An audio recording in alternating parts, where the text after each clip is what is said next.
You're watching InTechnology, a video cast where you can get smarter about cybersecurity, sustainability, and technology. Here are your hosts, Tom Garrison and Camille Morhart. Hello, and welcome to InTechnology. I'm your host, Tom Garrison, and with me, as always, is my co-host, Camille Morhart. And today we have an amazing guest, Tamar Eilam. She is an IBM Fellow and Chief Scientist for Sustainable Computing. She's been at IBM Research since 2000 and has 20 years of experience in pioneering disruptive technologies. She's passionate about applying innovation to address the biggest problems humanity faces today. So welcome, Tamar. Thank you. And thank you for inviting me. That's a great opportunity. Yeah, we're excited to talk about this today because we're going to talk about sustainability and try to really level set folks on what is sustainability and why does it matter and those sorts of things. So let's first, though, start off with just the basics from your point of view as an expert in the field. What is sustainability and why is it so important when it comes to computing devices? Climate change is the number one most important challenge that humanity is facing today. So as we all know, the climate is changing and it's becoming more hot, which leads to extreme events such as drought and floods. And we really cannot continue on the current trajectory, which is going to lead us basically a hothouse.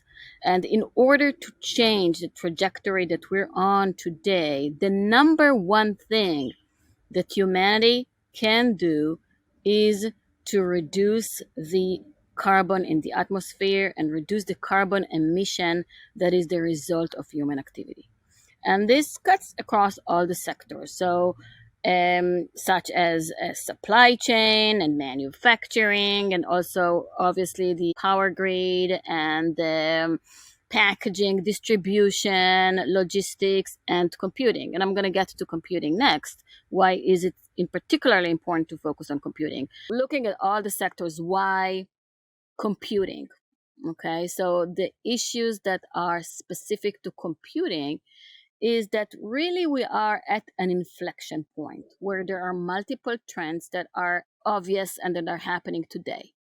And one is the exponential data and data transfer. Like everything is on Zoom and all these video transfer games and so on. Then there is the new emerging workloads in the cloud that are very energy hungry, such as AI. So if you look just at AI, which is obviously very popular for very good reasons, the energy for training AI jobs doubles every 3 to 4 months. So that's like crazy. Every 3 to 4 months, the energy for training AI jobs doubles. And AI is an amazing tool. We in IBM we're embracing AI, we're doing AI, we're living AI. And that's because AI can help us actually really face all of these challenges, including discovery of material for carbon capture, including analyzing satellite images and predicting climatic events. AI is a great tool. However, with power comes responsibility, as I like to say. So how can we use AI responsibly, and how can we really work to make AI more efficient? So that's the second trend. And then the third trend has to do with the demise of Dennard scaling, also known as the flattening of Moore's law. And basically what that says is that we cannot continue to expect to get the efficiency improvements from general purpose computing chips like we used to get every 2 years. You get energy efficiency, more energy efficient and more energy efficient and more energy efficient. And that's because we reached the limits of physics.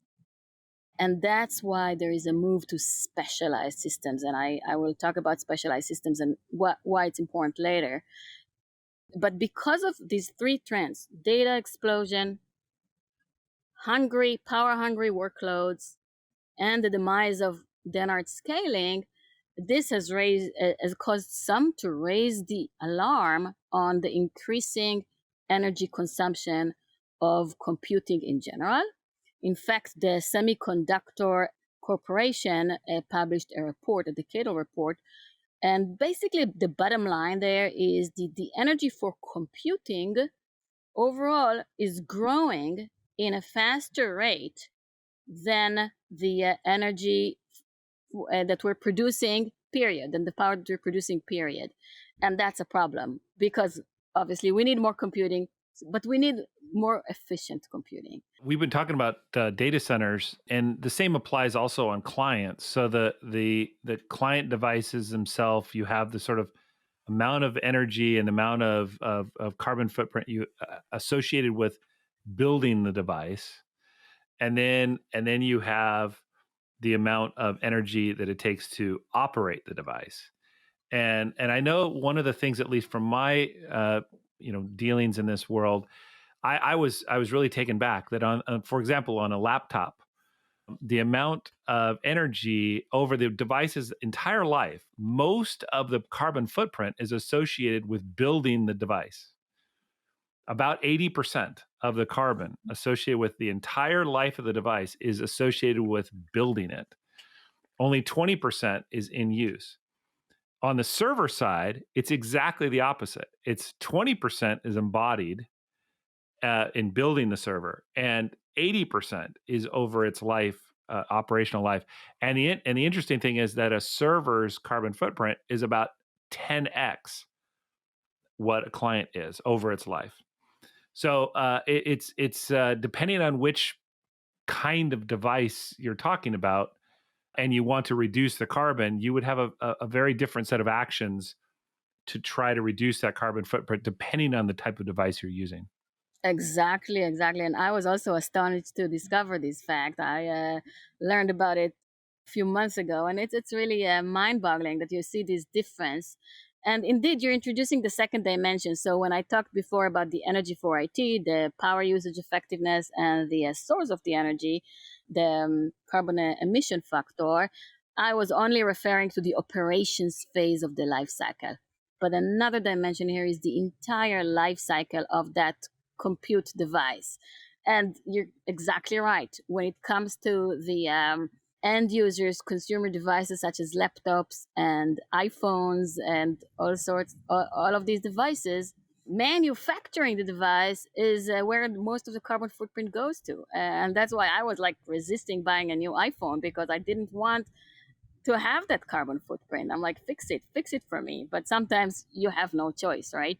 And when it comes to the servers, it's actually the opposite. And then in a data center, the question becomes, where do I go and buy a new, more efficient server? And it's really a balancing act between sort of a step function in the life cycle when you buy a new server. So there is this manufacturing carbon footprint that goes together with that, but you may gain in efficiency. So you may become more efficient as you run the server and you run the software, because servers become more efficient. So that's exactly the way to think about it. Can you explain, what kinds of things, what kinds of practices we're doing sort of globally that are not helping us, over the last 20 years? And then what kinds of things are truly do you think we're there? You said it's a tipping point for the climate, but is there a tipping point for us and what we can do with technology at this point? Or are we just still marching down this path with arrows going up and down? Yeah, it's a really good question. And I'm looking at it more from an outsider. So I can observe trends, I think, more than someone who is always doing this, And what I'm seeing is that the systems guys, the systems hardware, they always had energy in mind. Always. When you talk with systems guys, with the people that are actually designing chips, they always try to improve the energy efficiency. They always try to have the chip smaller and more energy efficient. So that's not news for them. They've been doing it forever. Software people that are actually writing code, absolutely no idea.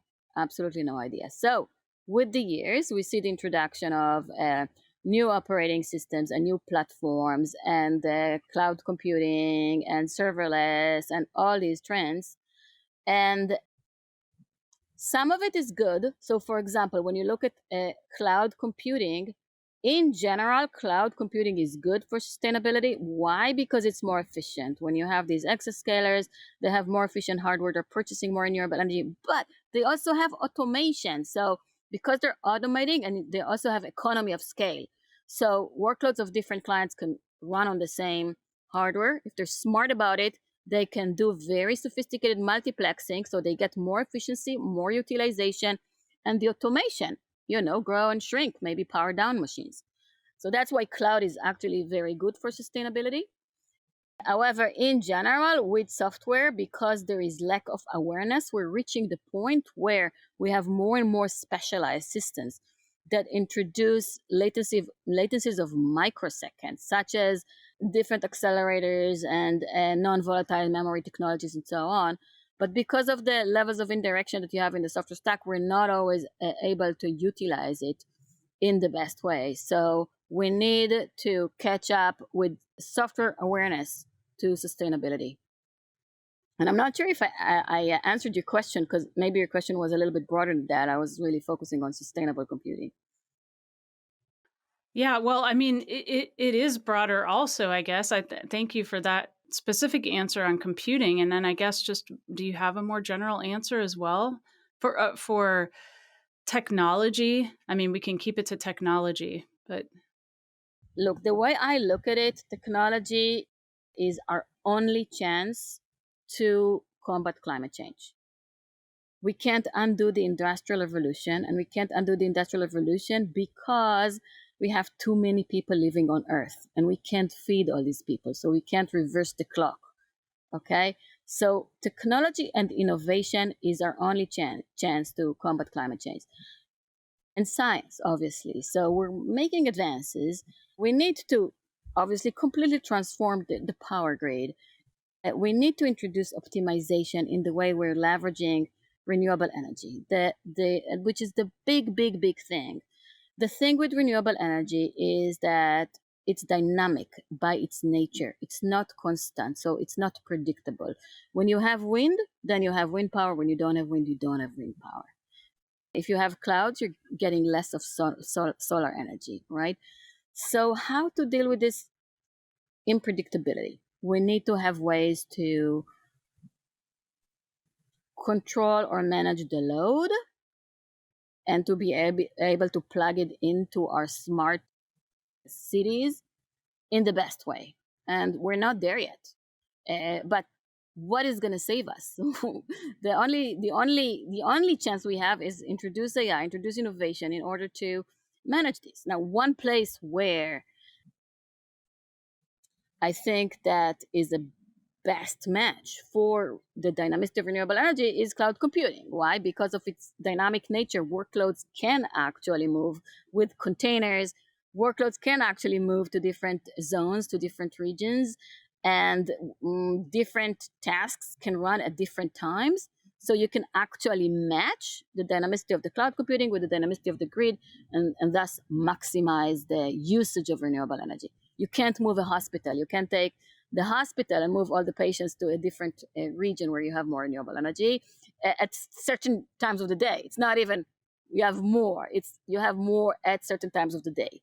But you can do it with cloud workloads, and I know many people, including us, are developing the technology to do that. So Tamar, you talked a bit about the hardware elements, and I think most people, when they think about sustainability, they think about things like, I don't know, recycling and whatever. It's physical, the physical embodiment, and I think most people also kind of understand the efficiency of performance, like, how much work can you get done for the amount of energy you put in, just like miles per gallon in your car. So I think they kind of get that.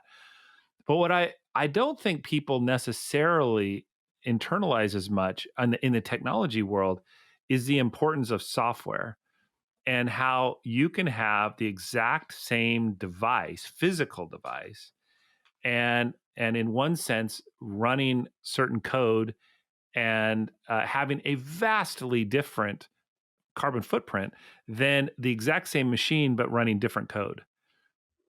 And so can you speak a little bit about where are we at from an industry standpoint on sustainable software, sustainable code that runs on these devices? I think we're really just scratching the surface. We're really just starting. So from a high level, you need to divide two different things. There is the code, there is the actual code that implements the algorithm. Okay. Obviously, if you have an algorithm that is more efficient, and it's going to consume less energy. Then there is how you deploy the software. Okay.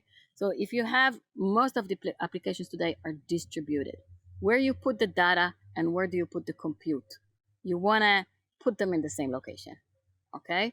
So this is called like co-placement of that data and compute. So you save on the communication overhead here. And then there is the aspect of management of the data. So of the code. So everything around the management is so important. And I don't think that people realize it. But if you take a platform such as Kubernetes, there is a placement algorithm there. So code is packaged as containers. Containers are lightweight. That's a good thing. But then as you get more and more pods, there is a component there that places the pods on the node. How you place the pods on the node will have an effect on efficiency. How you determine the size of the container, because the users don't know. So they come up with a size for the container. It's too big. So vertical scaling is what we call it. Dynamically changing the size of the container will have an effect on efficiency. So as I said, it's not only how you write your code. If you write your code, obviously you want to leverage the most efficient libraries and things like that. It's how you write your code. It's how you deploy a distributed application. And then it's how you manage the entire thing. So Tamar, where do you think folks, the people listening to this podcast today, where can they get smarter on what they should do? Where they can, actions they can take, or people to listen to. Where should you send them? So we have a lot of material on our IBM website on if they want to get educated about what is analog AI, which is the future, and what we're doing with the digital AI, which is the reduced precision chip, and so on. That's one place. In terms of how to write more efficient software, I don't think there is one place that has that information. It's really just emerging, so it's everywhere. We are trying to start a work group under CNCF for sustainability. So this would be a place to watch, the sustainability work group under CNCF.